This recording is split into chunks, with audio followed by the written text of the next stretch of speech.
अगर कान में पानी चला जाए तो उल्टे पांव चलने से पानी खुद ब खुद निकल जाता है।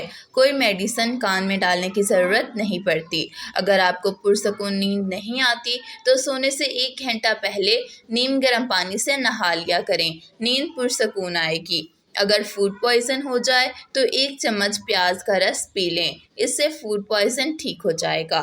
खूनी बवासीर का एक आसान सा टोटका है कि साबुत हल्दी को मोटा मोटा पीस लें।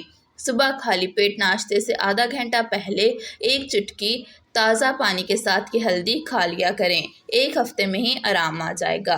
अगर आपका वज़न ज़्यादा है और आप इसे कम करना चाहते हैं तो 1 गिलास नीम गर्म पानी में 1 चम्मच शहद मिलाकर खाली पेट डेली पीना शुरू कर दें, वज़न कम होने लगेगा। अगर आपका वज़न बहुत कम है और अपना वज़न बढ़ाना चाहते हैं तो रोज़ाना 7 केले खाकर ऊपर से नीम गर्म दूध का 1 गिलास पी लिया करें। कुछ दिनों में ही वज़न बढ़ने लगेगा। याददाश्त को तेज़ करना हो तो रोज़ाना खाली पेट 12 दाने कलौंजी खाना शुरू कर दें, याददाश्त बेहतर हो जाएगी।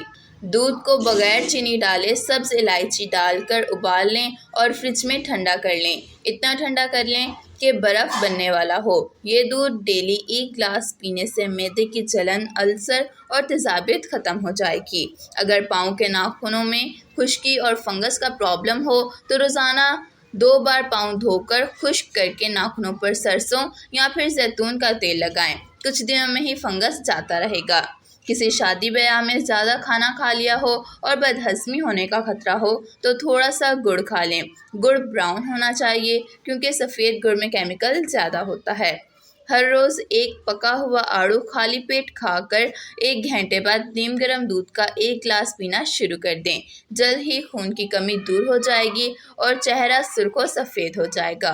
नाक में रोज़ाना तेल डालने से 1400 जरासीम आपके करीब नहीं आते। तो आपको हमारी आज की वीडियो कैसी लगी हमें कमेंट्स में ज़रूर बताइएगा। हमारे चैनल को सब्सक्राइब और वीडियो को लाइक ज़रूर कर दीजिएगा। Thank you for watching.